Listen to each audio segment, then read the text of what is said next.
Hello there, and welcome to Speaking of Our Words, radio programming that brings you the wide range of voices, stories, and forms of local writers, and offering you some insight into their creative process. My name is Dave Gourdoux. I'm a member of the Kenosha Writers Guild, and I am your host. We have several readers today, basically just an open mic session, so why don't we just get going. First up, we have something from our regular contributor, Richard Bell, who once again couldn't be here today. So I will read that, and I'll read that now. And for those of you who listened to last month's program, this might sound a little bit familiar at the beginning. How to Write Short, Funny Stories, Part 2, by Richard Bell. Hello again. Last month I submitted a story similarly titled as this one, but the announcer, in whom I placed my trust to read it faithfully, either got a hold of someone else's story or deliberately mangled my words so as to make me look like a dunce who is not even qualified to recite the alphabet to a group of 3-year-olds. So I will try again. In order to write short, funny stories, you have to have a topic to write about. This could be a thought, an idea, or simply a reaction to what someone else has said or written. Please do not write about what you think someone else is thinking unless you are a psychic. This idea will be developed into what we call a story with a beginning, a middle, and then progress to the end, or resolution. Next, choose a main character. You can be either a human, or you can anthropomorphize an animal or vegetable, or any other object you wish to bring to life. There are no limits. Even stars and planets can speak if you want them to. For instance, the moon might say in an Italian accent, "Hey Frankie, it's a freaking cold up, I hear." "I'm burning up over here," replied the jovial sun from a long way away. For those of you who are naturally gifted in language arts, my advice may seem sophomoric. For those of you who never progressed past your sophomore year, please pay close attention. Do you have a dictionary? Go find it. I'll wait. Got it? Okay, now open it randomly and pick out the first word you see, and then repeat this process one more time. Your first word may have been grocery. Your second word may have been murmur. Isn't this fun? Don't you feel the potential to be a great writer traveling the world and sipping fine wines in exotic seaports while impressing the waiters with your steely glances and air of superiority? Sure you do. But slow down there, sport. Back to our words. You should have, by now, realized that simply writing about a character that goes to a grocery store and murmurs to himself needs more development. For instance, what day is it? If he drove there, where did he park? Or does he live close enough to walk? Does he even have enough money to buy food, or is he on his way around back to go dumpster diving or begging for scraps? How did he get to this forlorn state of affairs? I'll tell you how. He tried to make a living by writing short, funny stories, and failed miserably. He put all his literary eggs in one storybook basket and was stolen by the evil Easter Bunny. Now he has nothing. Nothing, I tell you. Not even an old soda can in which to collect rainwater. Let that be a lesson to you. And that was Richard Bell's. Okay, next up we've got frequent contributor Walter Gascoigne. What have you got for us today, Walter? This is like really spur of the moment. This is for a friend that's in the studio right now. It's a late birthday present. I mean, it started out with a lull about Mickey, but now it turned into something else. That's how stories work. Okay. It's called Plugged In. Okay, go ahead. Depression sucks. And even in the future, depression sucks even worse. Being tied to the machinery and equipment that we are, and the phone that's plugged into my head, and being able to see the rest of everything that everyone else has and does, makes me even more depressed. So what did I do? I took myself, and I needed a vacation. I went out to a festival, a summer festival. I thought with some music and some beer and some laughter would do me really good. So it was an 8-hour drive through traffic. It was unbelievable. It was hell. And why? Because everybody was either looking at their phones or on their phone and crashed a car, or was doing something in their car that they shouldn't have been doing. But everybody's plugged in. So I get there. I unpack my car. It is hot. It's like 70, 80 degrees. And I go to my car, grab my sleeping bag, head out to pitch my tent, and in the middle of all these campers, everybody there must have been at least a millionaire, maybe 2 millionaires. So I pitch the tent, and everybody comes out to greet me. but they're not talking to me at all. They're on their cell phones and not even looking at me while they said hi. I try to make friends by giving them food, giving them beer, talking about the music that we're there to all go see. And they all would talk to me, but not in a way that was looking at me like they understood. They were completely involved with what they were doing on their cell phones and their tablets. And then would go back to their campers and watch their satellite TVs. And that made me even more depressed. So what do? I do my phone. I start looking at my phone. I start becoming involved in my own little world. And I start to walk down the trail to go to the band that I really went there to see. 4-day festival, and I really want to see this band. And as I'm going down there, walking past the pond, I bump into somebody. And I didn't notice who. I'm looking at my phone. And it was a 10-year-old girl. And she had her phone in her hand, and she was looking at her phone. And she looks up at me with a cigarette in her mouth. And I'm like, wait a minute. Why are you smoking? You're 10 years old. And she laughs, and she says, no, I'm 21. And I said, no way. There's no way. She shows me her ID. And we both started looking back at the phones again. There was hardly any eye contact ever at that whole thing. And as we went back to our phones and went back into our own little worlds, something in my head said I wanted to ask a question. Well, what are you doing? Where are you going? She said, oh, I'm going to see the band that I was there to see. It was a really cool band. But they were all about electronics and stuff, too. There was nothing classical about it. So that started the conversation. And I think that's where it went from, when we looked at each other in the eye and we noticed each other instead of the phones that we were carrying and the technology that was all around us everywhere, the lights and the sounds and the people walking around looking at their phones like zombies, bumping into each other and not even saying sorry or apologizing. And from there, the conversation went on to how our lives were and what we did and where we lived. And by coincidences, maybe coincidences, I don't believe in them, but it turned out that we had a lot of similarities. We were completely the same people. It was amazing that in the whole world that I've looked on the internet forever to find a person that would think like me and do like me, be like me, am like me.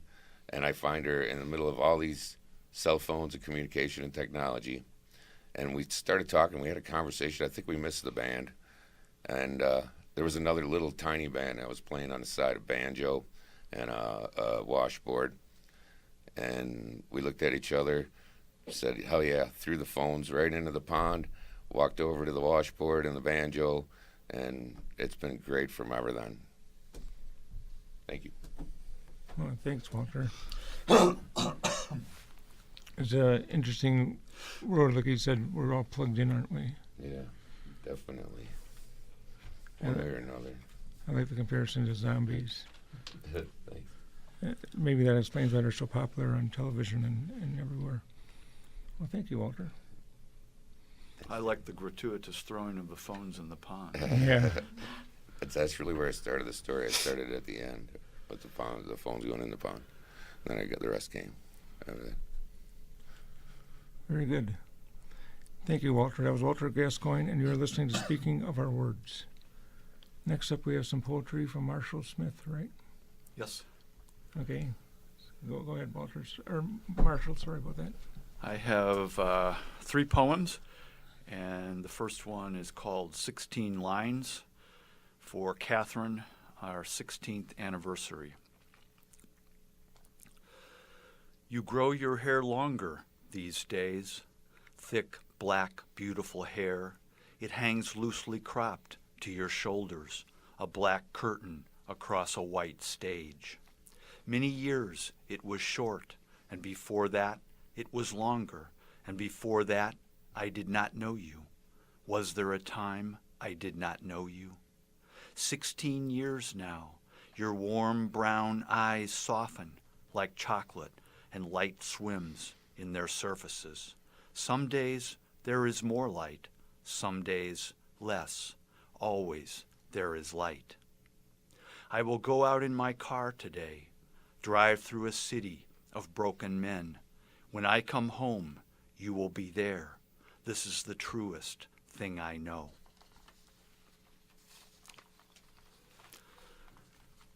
This next one is called Sunday Morning. My legs have no strength now, my father says. A new moon shadows the blank autumn sky. Leaves are sifting down. The patio is a field of fallen soldiers. My father is laughing like a Zen Buddhist monk who hears the sound of one hand clapping. Opaque white discs shimmer like full moons in his wide eyes. He listens with a sense of distraction. What does he see in reflections of what he cannot see? So much is funny, nothing is funny. Old cornball jokes too easily make sense. Laughter rings in the room's four corners. Breakfast is served, late coffee and cider in sunny kitchen chairs. No peignoirs here. The realness is daunting. Moving forward is what we have.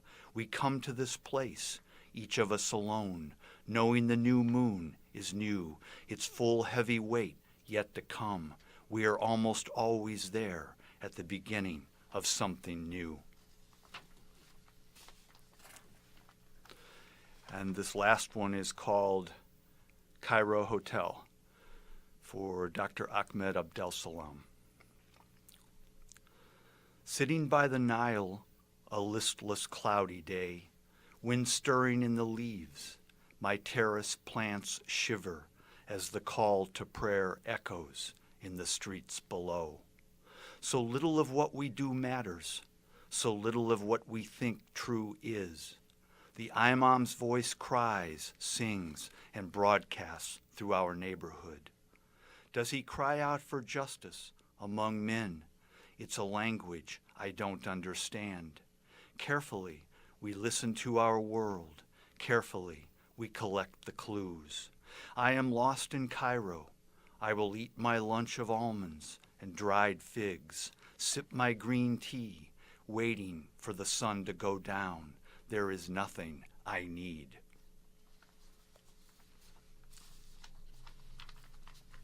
Thank you, Marshall. Those are all beautiful.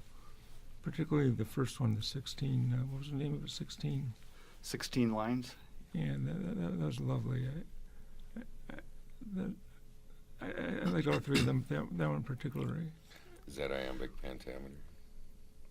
I usually start out with some kind of syllabics, or it maybe something like that, and then I vary the structure as I feel the inflections are better. So sometimes, no, it's not strictly, yeah, but it usually starts off with syllabics at least, if that makes sense. Yeah. Excellent. Well, thank you, Marshall. That was Marshall Smith, and you're listening to Speaking of Our Words. Next up, we have Jim Payne, Dr. Payne. Hiya, Dave. I'm good. How are you? Good. What have you got for us today? I've got something from another life when I was a father. This is called My Teenager and the R Word. I looked at Kyle, sort of washing dishes. My junior high school pseudo-confident know-it-all was not wearing shorts but cargo pants. He no longer was a boy. With puberty, my son hasn't been the same. His bedroom drawings of pirates and warships had been replaced with posters of race cars. Watching my son washing a pan, but not getting it clean, I realized he couldn't be Kyle without contradictions. He loved to play hard, hated making his bed, loved gym class, hated homework. He fought with his sister like a fiend, hid from chores like a coward. Kyle still hugged me, but not in front of friends.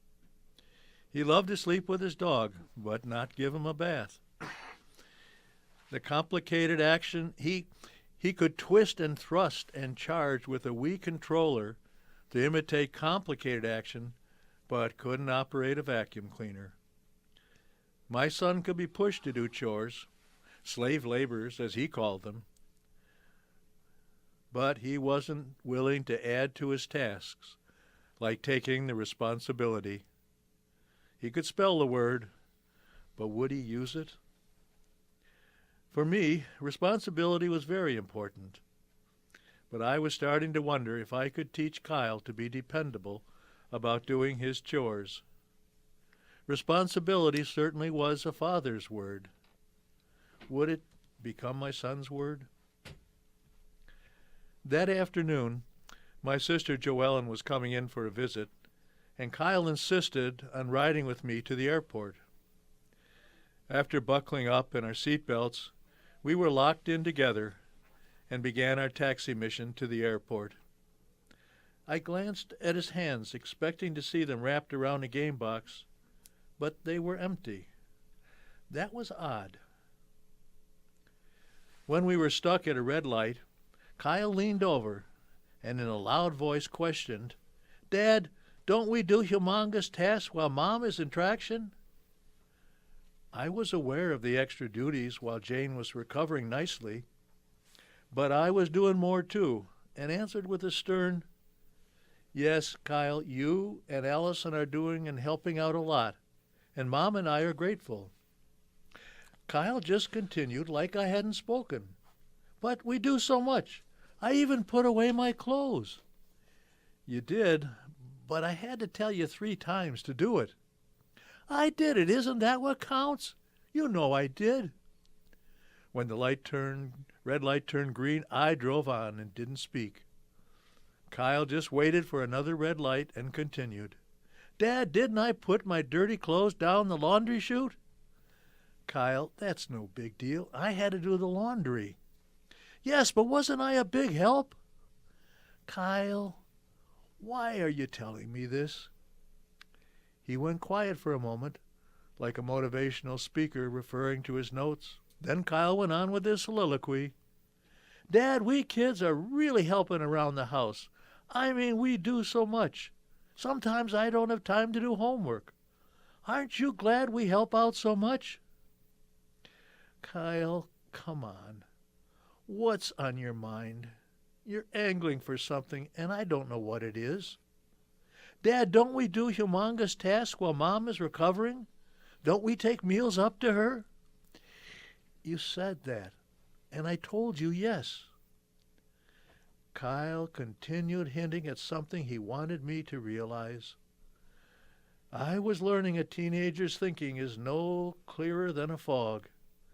Here I was, trapped in the car with him, and couldn't get away from the haze of his questions.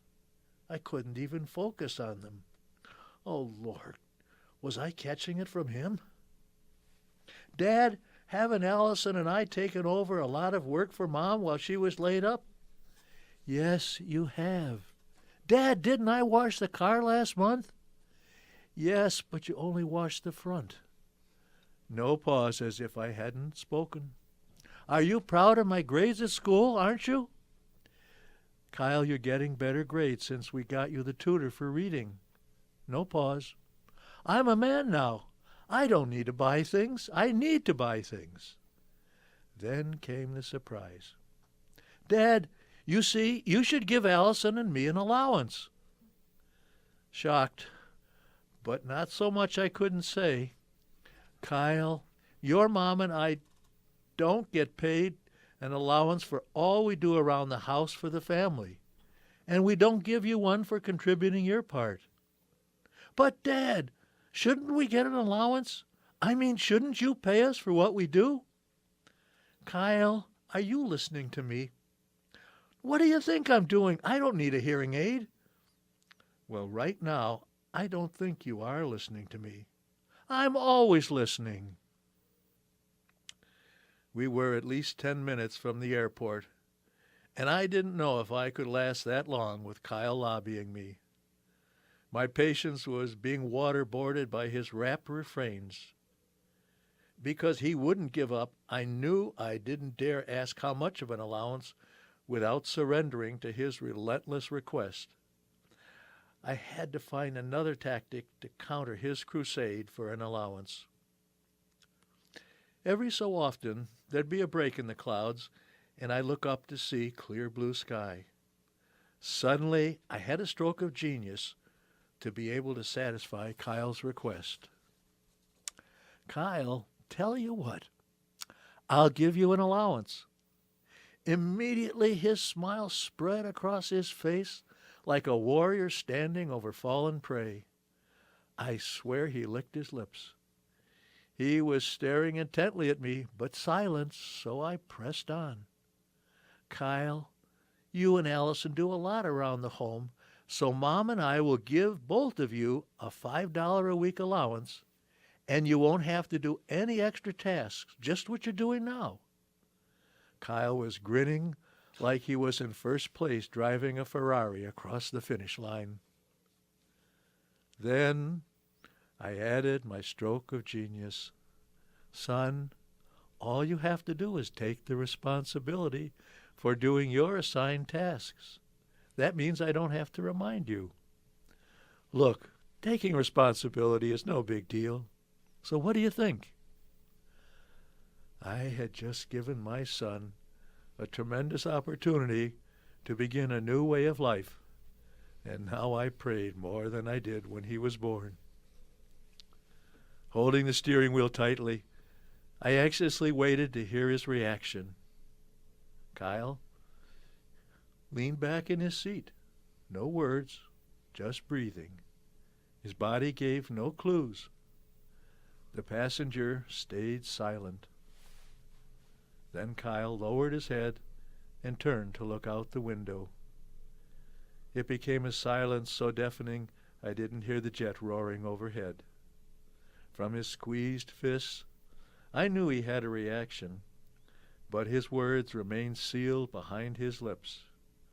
I waited and waited, but nothing. Then I saw the airport ahead, and the traffic began moving at a comfortable pace. I relaxed. Without the bombarding requests from Kyle, I could appreciate that my son wasn't trying to rebel, much less torment me. He was trying to make his world have the advantages of adults without paying. He was a typical teen. My pitchman son stayed silent all the rest of the way to the airport, silent waiting to get Joellen's luggage, and silent riding home in the car. Even while helping bring in her luggage, Kyle didn't speak and went to the kitchen to get something to eat. While Jane was sleeping, Joellen and I sat down in the family room just off the kitchen where Kyle was fixing a sandwich. We reminisced and laughed at our childhood pranks that we played on our mom and dad. We were having a fun conversation when out of the blue, Joellen, with her generous heart, said, "Jim, don't you think you should give the kids an allowance? They do a lot around the house now, and they're good kids." Well, I burst out laughing because I had offered to. And I said, "Joellen, I've listened to Kyle's endless pitch for an allowance and promised him $5 a week with no extra chores if he would take responsibility." Right at that moment, the eavesdropping Kyle appeared in the doorway, didn't enter, but announced, "Yeah, I heard that word responsibility and didn't want anything to do with it." Turning, his low-hung jeans not hiding his butt crack, Kyle walked away. Not another word was said, but we knew. That word responsibility, it wasn't a teenager's word.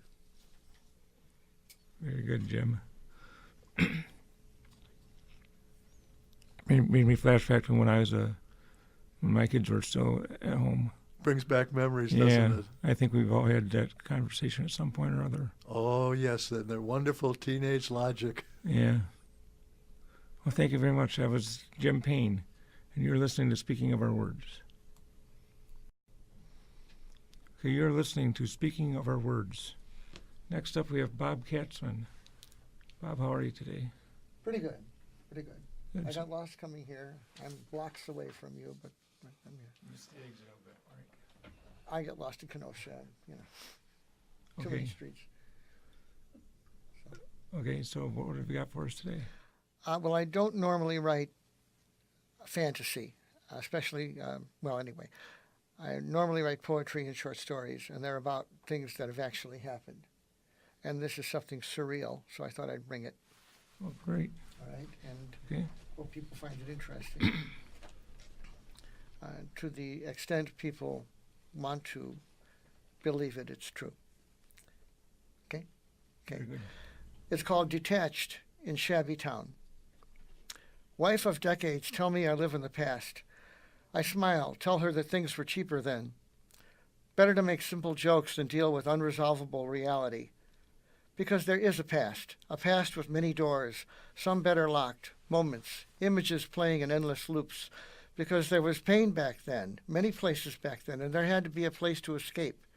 A place padded by a barrier, a place where I could be as I was, as I am, a place comfortable and beyond judging, a place where time came and went at will, unsequenced, and I could repeat the good moments as often as I wanted.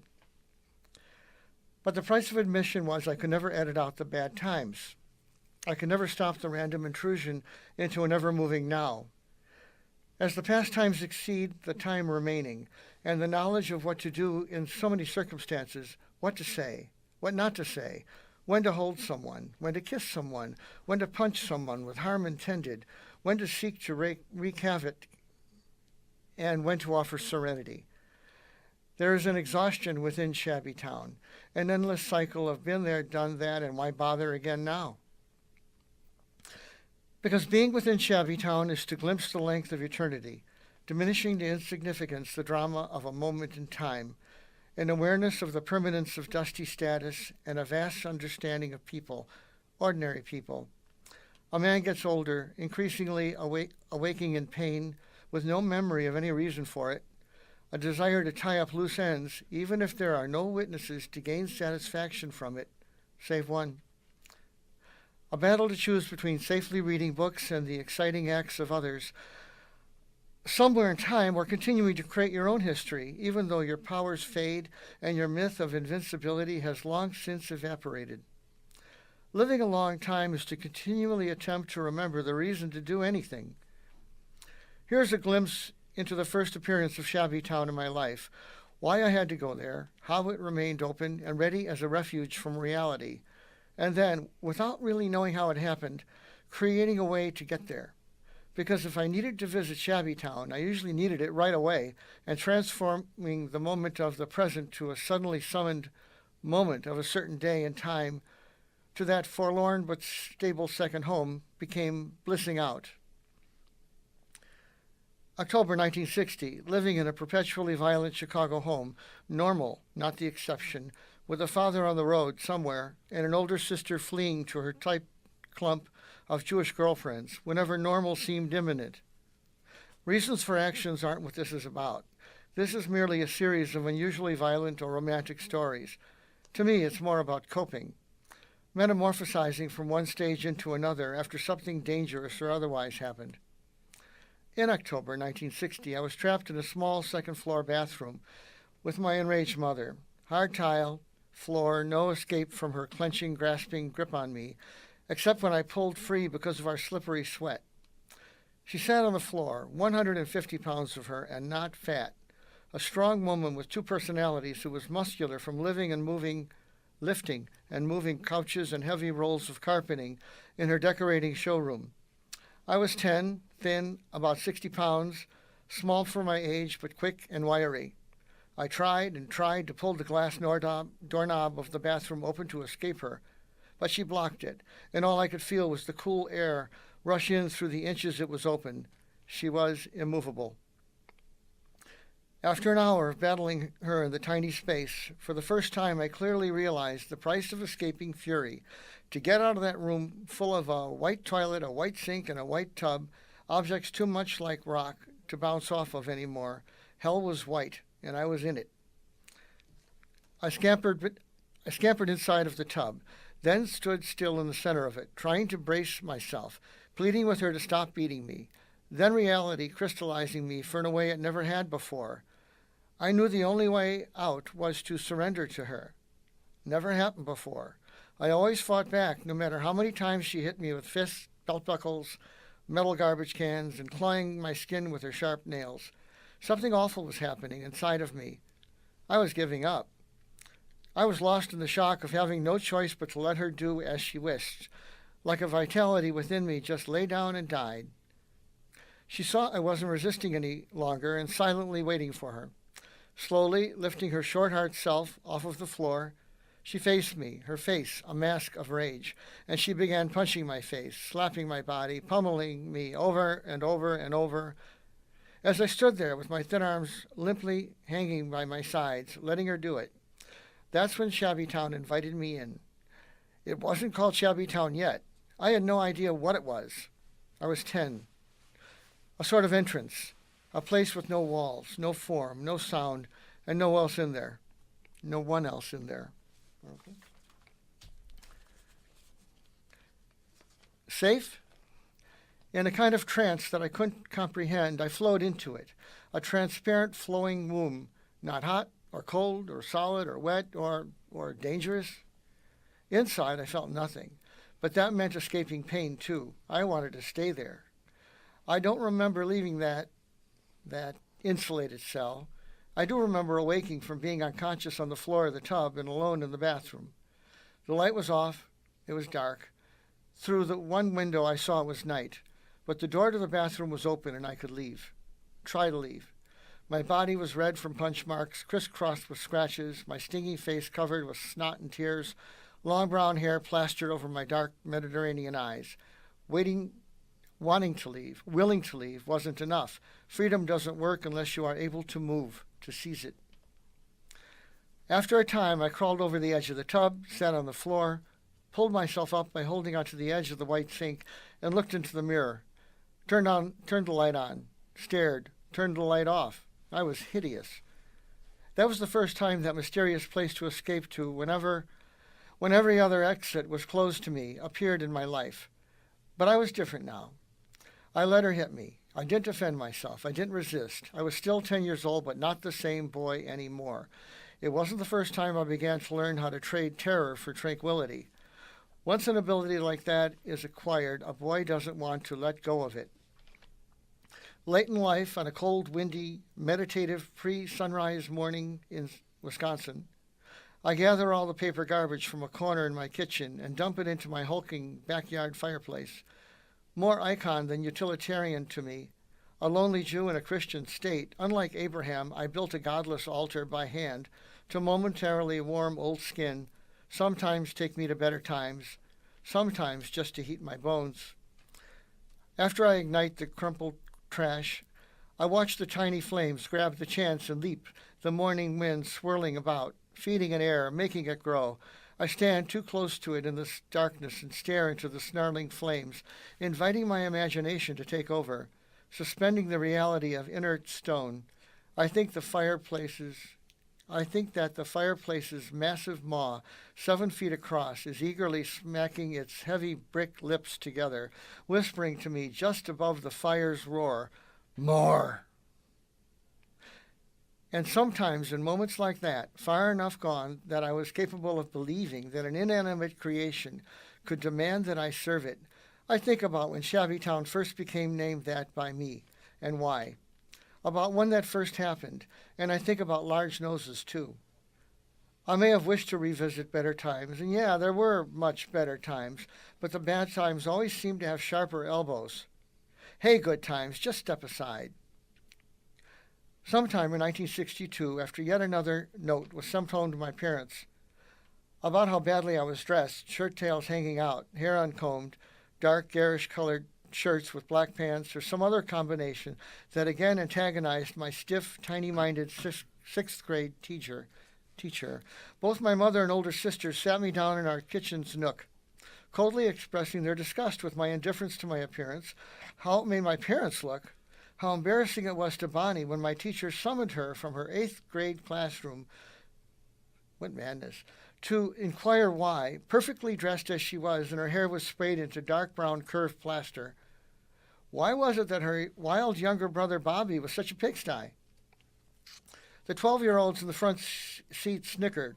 My sister's cheeks burned, and her constant animosity toward me edged closer to hate. How could I do this to her? How could I be so thoughtless and unconcerned about what these moments did to her otherwise perfect scholastic reputation among the other older kids in her classroom? As their harsh tirade and contempt for me continued like a tag team stretching into the evening, I stared out the kitchen window, their words sliding off of me, crumbling to the floor. I heard them. I felt them. Then I left them, both the sharp, stinging words and my two critics. I had a better place to be and went there. When I was 12, though wiry from years of self-taught carpentry, which involved careful measuring, using a handsaw, and hammering together a 5-room, 2-story clubhouse in our backyard, I was skinny enough that my ribs showed through my skin when my shirt was off.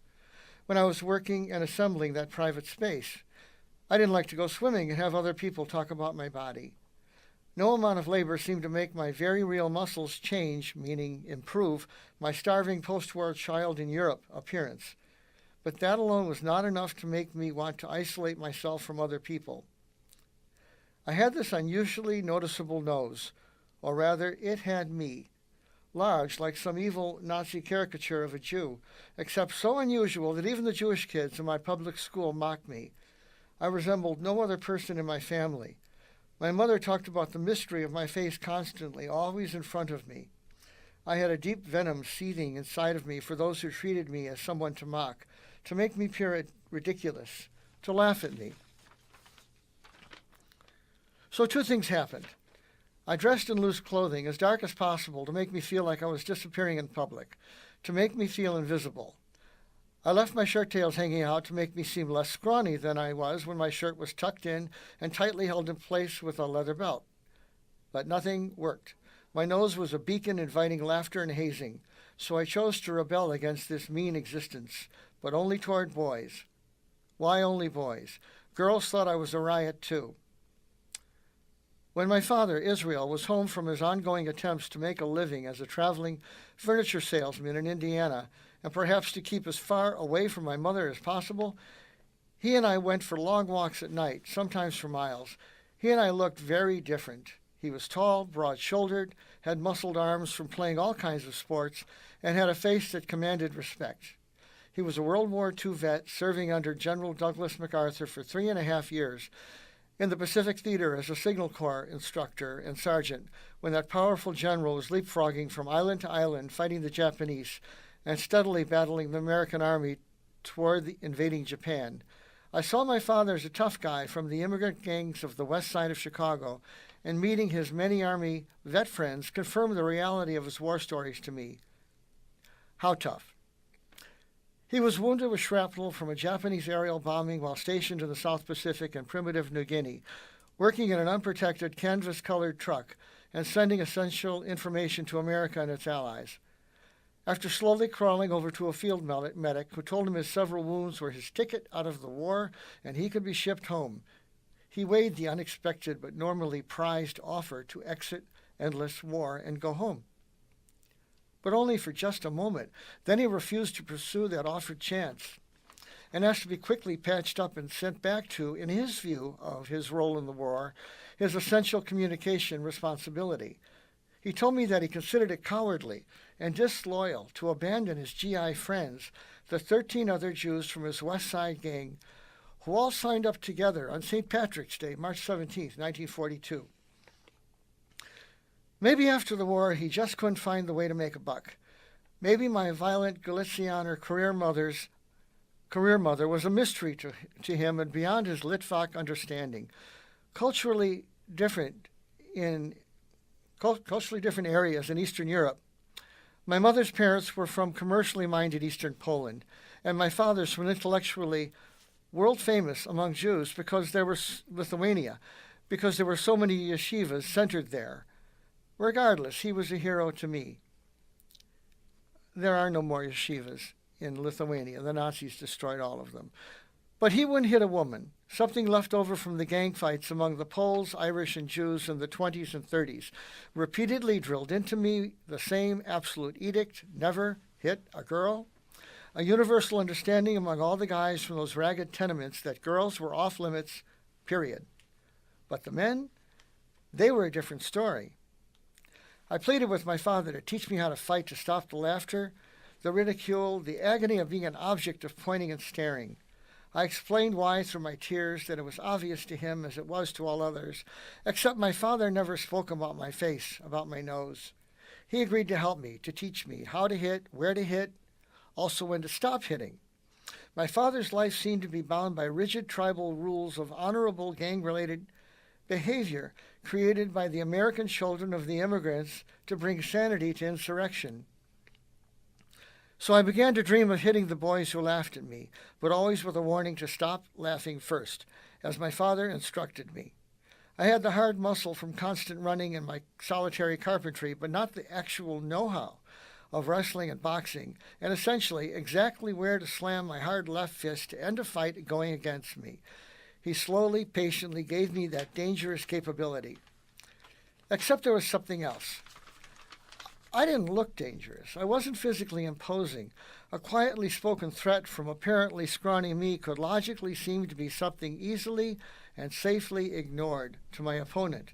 But no one, absolutely no one, knew about the years of beatings from my irrational mother, a big secret in my neighborhood, family, and teachers. What made the difference in the many playground battles was I brought something extra to the fights. A volcanic fury that erupted with my punches and totally surprised my larger and unaware opponents. It was like I was a demon possessed, unconcerned about the pain of being hit back. I'd punch and punch and punch, getting back up every time I was knocked down, because these guys were laughing at me and I wanted them to die. My bloody nose, an obvious target to all, and blackened eyes were nothing compared to the endless raging hell I endured from my crazed mother. Like there was a dead zone inside of me, and the pain wasn't felt.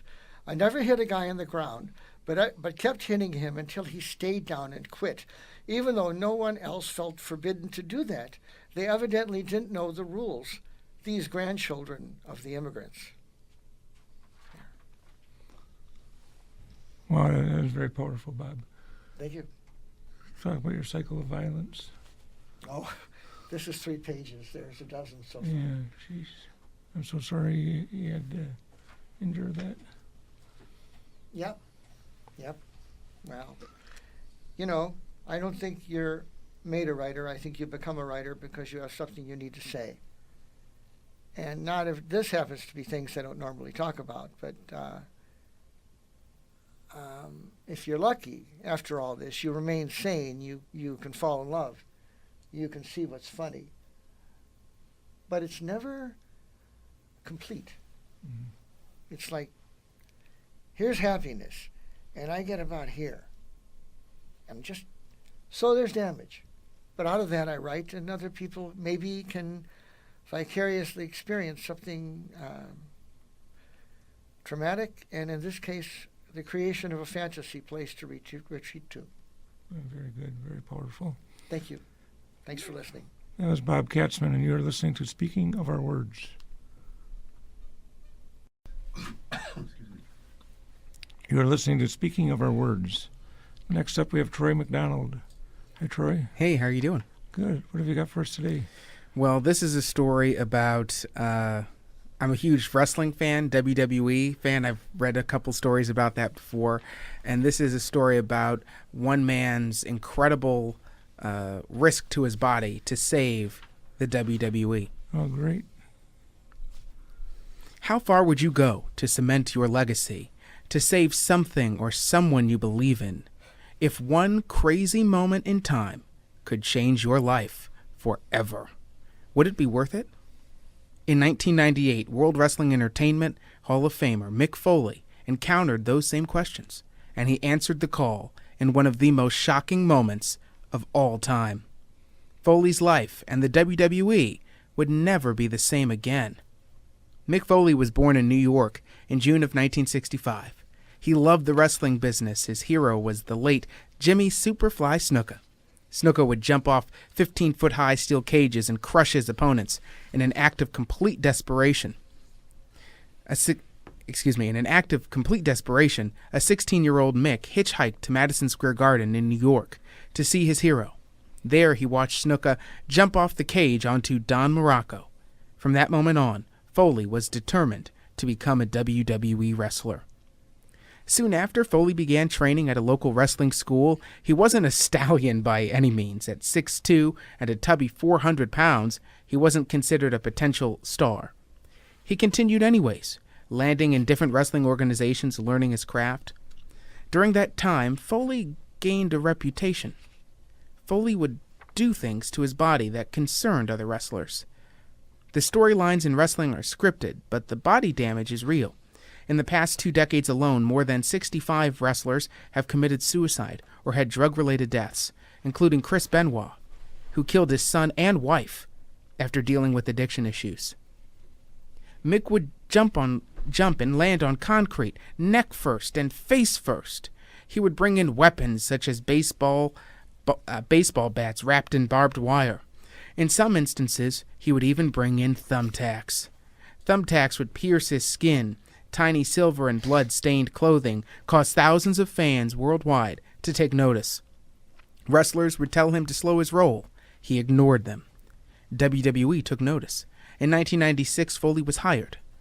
WWE was doing poorly at the time. The company was on the verge of bankruptcy. Vince McMahon, the owner and chairman of WWE, was desperate for new talent. 6 years earlier, the company was sued by the federal government, accused of giving stars like Hulk Hogan steroids. Hogan testified against McMahon.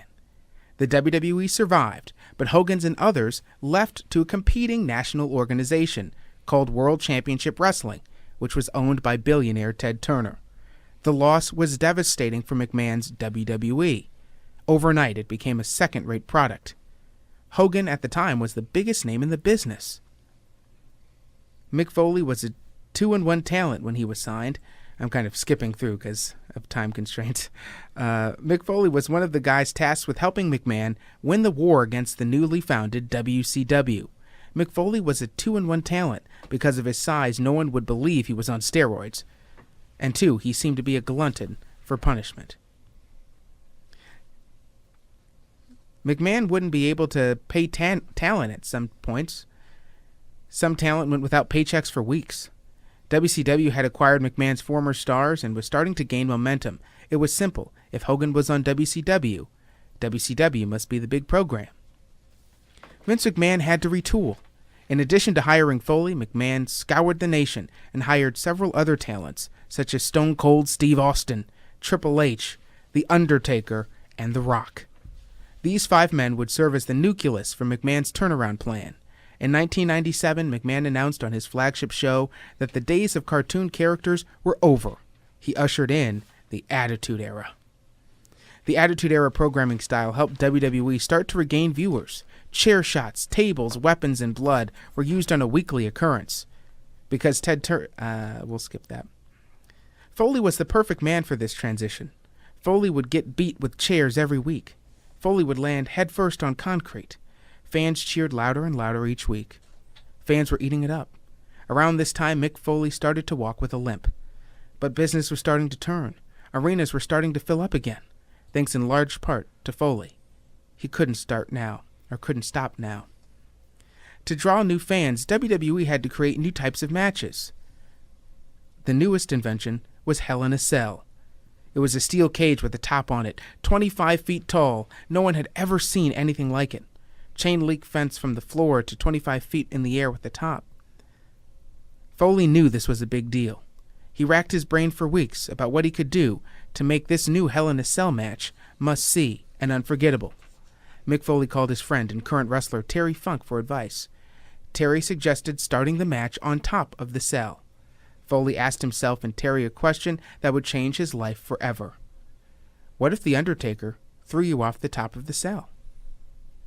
Foley went to McMahon, who was the chairman and made all decisions, for approval of this very dangerous and real fall. Foley wanted to risk his body and fall from the top of the cell onto a table at ringside. Most men would die. Foley was sure he wouldn't. With the pressure of national competition from WCW losing Hulk Hogan, McMahon agreed. Foley would fall off the cell. It was time for the match. The Undertaker versus Mick Foley inside Hell in a Cell. Foley was out to the ring first, a slight limp and all. Instead of going inside the cell and in the ring, Mick started walking around the cell to the commentary table, which was at ringside on ground level. He grabbed a steel chair and with the chair in tow, Mick started climbing the cell, all 25 feet. He rolled on to the top of the cage, made of thin chain-link fence held together by zippy ties. The people who constructed the cage didn't know that Mick was going to fall off the cell, or be on top of the cell, so they didn't reinforce it. The two started trading. The Undertaker was out next. He looked up, seeing Foley was already on top of the cell. As planned beforehand, the Undertaker climbed up the cage. The crowd was in utter disbelief. Two giants wrestling on top of the cell. The cell was so tall that fans on the top of the risers could be seen on camera at the same level of the cell. The two started trading punches, the fans never having a chance to sit down. Mick lost control of the steel chair, and the Undertaker took it from him and smacked him straight in the head. The Undertaker hit Foley again in the back. Every hit amplified as it took place on top of a 25-foot-tall cell. Then, out of nowhere, the Undertaker threw Mick Foley off the cell and threw a table back first. Foley flew over 25 feet into the table below at ringside. The crowd was in a near frenzy, cheering the move in one of the loudest reactions in wrestling history. "Good God Almighty! He's dead! We need the EMTs! Good God! Good God!"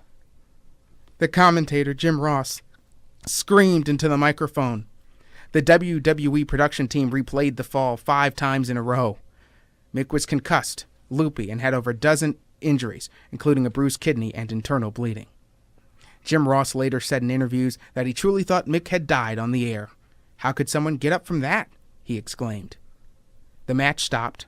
Vince McMahon came up from backstage during the live show to check on Mick at ringside. EMTs rolled out a stretcher and Mick was laid on it. Many thought the match was over, and rightfully so. To the near shock and amazement of everyone in attendance and everyone at home, Mick got up from the stretcher and climbed the cell again. This was not planned in the match. The Undertaker had climbed back down the cage, assumed that the match was over in real life, and he started to climb back up again. The Undertaker grabbed Mick's throat when they were both back on the cell, lifted him high in the air, and Mick Foley fell through the ring this time. The cage was not properly secured. Mick, all 400 pounds in all, came crashing through the flimsy zippy-tied top of the cage and into the ring. Mick was concussed. On his way down, he bit his mouth so hard that a tooth pierced his lip and was lodged into his nose. EMTs rushed into the cell to check on him, and amazingly, he told them that he was going to continue the match. With both men finally in the ring, Mick Foley decided to continue. He asked the Undertaker to grab thumbtacks. Undertaker went under the ring, grabbed the thumbtacks, and he poured them out, thousands of them. Mick was then driven headfirst into the thumbtacks. 1, 2, 3. The Undertaker won the match. EMTs rushed in to check on Mick, and the concern was real. Many wrestlers in the locker room thought they had just witnessed Mick's last match, and so did the fans in the arena and watching live on pay-per-view. Mick was admitted to the hospital later that night. Backstage, Vince McMahon thanked Mick for the ultimate sacrifice and what he did for the business. The very next night on Monday Night Raw, over 1 million more viewers watched the show compared to the previous week. WWE's Raw beat WCW Nitro by 1 million viewers. Eventually, WWE would go on to purchase WCW, their biggest competitor. WWE is now the only show in town, the only global juggernaut. WWE is traded on the New York Stock Exchange as well. On Facebook in December of 2016, Mick Foley told his over 1 million Facebook followers that he was in desperate need of a hip replacement surgery and did not have health insurance. Fans started a GoFundMe campaign. WWE executives never offered to pay for his surgery. Vince McMahon is now a billionaire. The Monday Night War was won. Wow, what a story. For some reason, it reminds me of a Kafka story called The Hunger Artist. Oh. But that was fiction. This is all really, it's incredible. Yeah. Thank you. Oh, well, thanks, Troy. That was Troy McDonald, and you're listening to Speaking of Our Words. Hey, thank you. You're listening to Speaking of Our Words. Next up is myself, Dave Gourdoux. for whatever that's worth. I'm going to be reading a short excerpt from a memoir project I wrote several years ago. This is called Sentencing. On the day after, I did what I guess one is supposed to do when these things happen. I went to the sea being, in my case, the western shore of Lake Michigan, where it touches a small park in Pleasant Prairie, Wisconsin, the same place I went to 12 years earlier when I learned the news that my mother had inoperable brain cancer. This time, like that time, I sat and stared out at the water, looking and hoping in vain for if not explanations, then meaning in the vast open blue. This time was March 26, 2005, a Saturday morning, cold and windy. I was the only person in the park. I walked for a bit along the sandy shore and finally sat down on a bench, waiting for something to come to me, if not meaning, then waves of emotion, rushing over me like the waves hitting the sand, waves of despair, fear, anger, frustration, whatever. Instead, there was nothing. The lake and the clear blue sky, the wind, the perfect icy air, the desolation, the rhythmic pounding of the water on the frozen beach, all seemed to be ingredients to a recipe for something profound. But instead, there was nothing, and I was left with just the same subtle and numbing feelings of sadness I'd been living with for the previous 2 months. The morning before, a Friday, in a neurologist's office in Lake Geneva, Wisconsin, what I had suspected, known, was made official as Dr. B, in his Peter Sellers as Dr. Strangelove accent, told us that all the test results confirmed the diagnosis of Parkinsonism, most likely Parkinson's disease.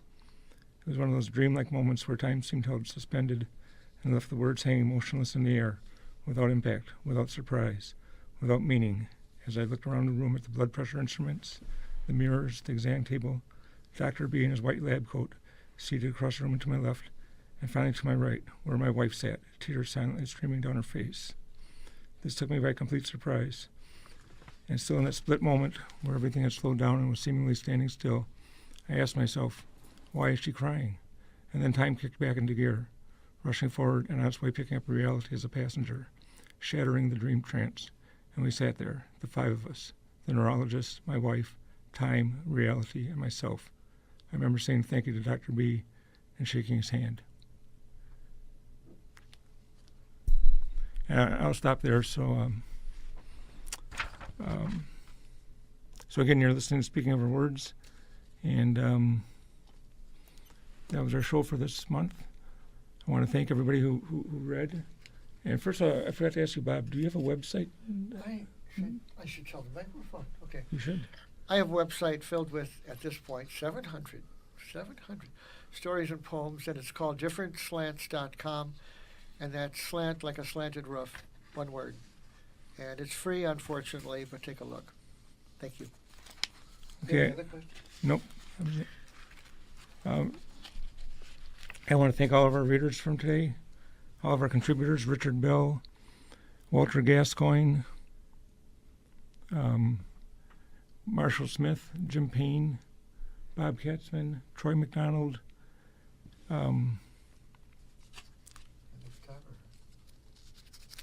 photographer. Oh, yeah, and Lisa Damos Kless.